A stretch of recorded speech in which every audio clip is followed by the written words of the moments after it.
A un dato que dio ayer a conocer el Banco de España en su informe anual.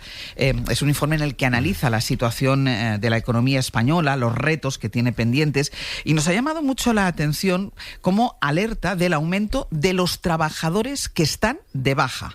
Jordi Fàbrega, buenos días. Hola, buenos días, Àngels. Claro, y alerta porque el porcentaje de trabajadores de baja se ha casi duplicado en los últimos años. Sí, es un dato muy llamativo que está, como dices, en el informe anual y lo acompaña de un gráfico que no podemos ver, pero que es muy ilustrativo de cómo ha ido subiendo el porcentaje de trabajadores que está de baja. Para hacernos una idea, antes de 2019 teníamos en torno al 2,5% del total de personas que trabajaban en situación de baja laboral. Esa cifra ya empezó a subir un poco en 2019 hasta alrededor del 3%, pero es que ahora tenemos casi el 4,5%, es decir, tenemos prácticamente el doble de lo que era habitual hace una década.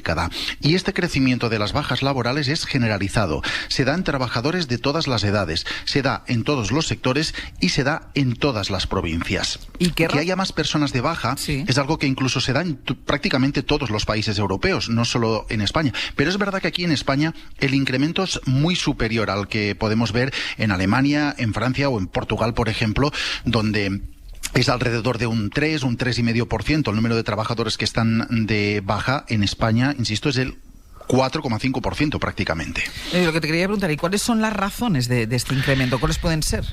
Pues hay varias explicaciones que se complementan unas con otras. La primera que se apunta en este informe del Banco de España es que hay un empeoramiento de la percepción del estado de salud que tenemos desde la pandemia. De hecho, hacen referencia a un barómetro sanitario del CIS en el que se dice que el número de españoles que dicen sufrir algún problema de salud crónico ha aumentado 17 puntos entre 2019 y 2023.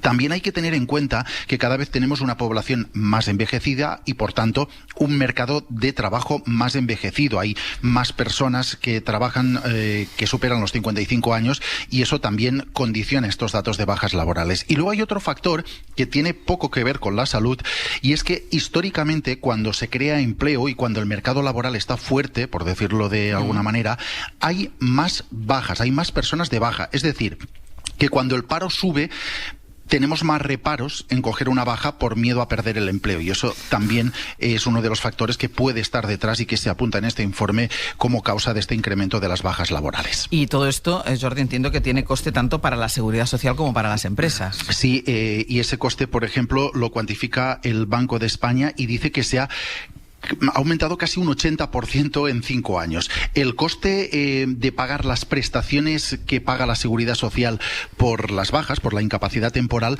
ha crecido un 78,5%, para ser exactos. Estamos hablando de algo más de 15.000 millones de euros que se gastan al año en pagar estas bajas. Esto es prácticamente un 1% del PIB, y a esto hay que sumar el coste que tiene para las empresas.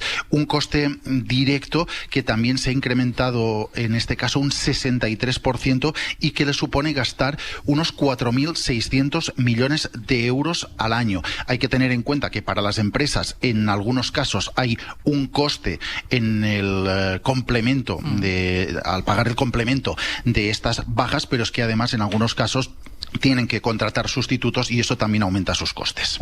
Jordi, gracias. Hasta luego.